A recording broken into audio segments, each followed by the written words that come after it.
Hello and welcome to Africa Business Radio. We are at the Wanderers Stadium, the Wanderers Club, actually, not the stadium, right here in Johannesburg, where we are attending the South African Portuguese Chamber of Commerce Best Advice in Business and Life event.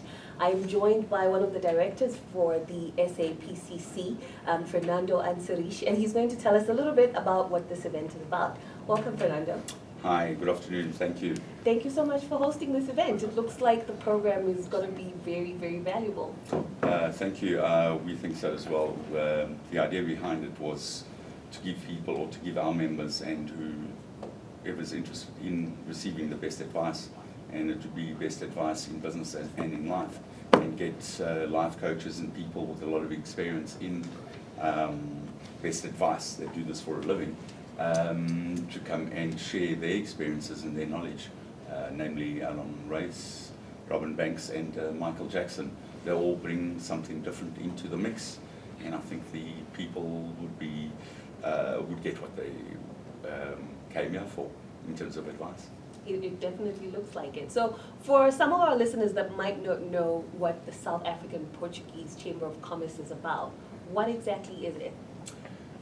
It's a chamber like any other, with a core base of Portuguese businessmen or entrepreneurs or professionals, but to integrate and to represent and to give the Portuguese businesses a voice within the South African context, to promote business networking with other businesses, and also back to Portugal. But our primary objective is to promote South African Portuguese businesses.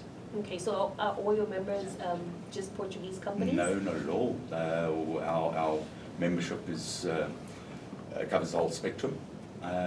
We do feel that we had to give it the root, or the priority would be that we project Portuguese businesses in a South African context.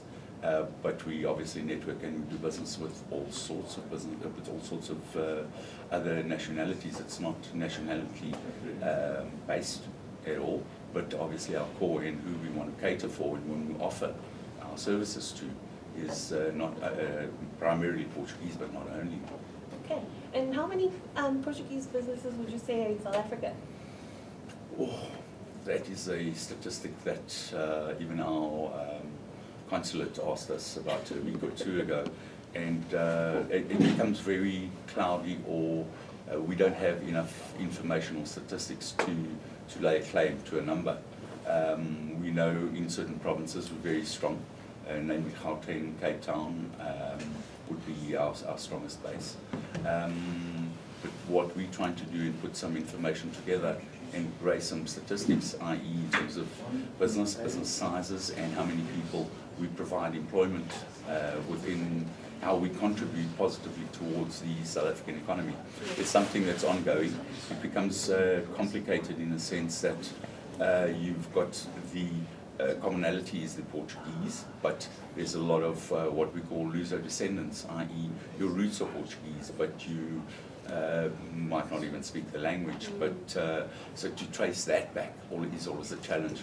We try and encourage members or people to come and join us, or we market ourselves, and hopefully that they would raise their hand. Alternatively, it is quite a challenge trying to find people that are second, third generation Portuguese. We want that root because we feel there's still something we can offer them, and they're still part of can be part of our chamber and part of our economy.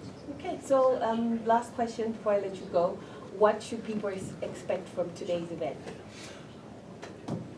Good advice from quality advisors, quality speakers, and it will be something that they can take home and think about. Advice is something that you don't always take, or you don't always accept quite easily, and maybe with the way it's communicated to you, and we've done our best to bring what we feel. Awesome. The Thank you. people that would bring the best advice to us all. Thank you very much, Fernando. We're going to take a little break, and then we're going to introduce the speakers for the event today.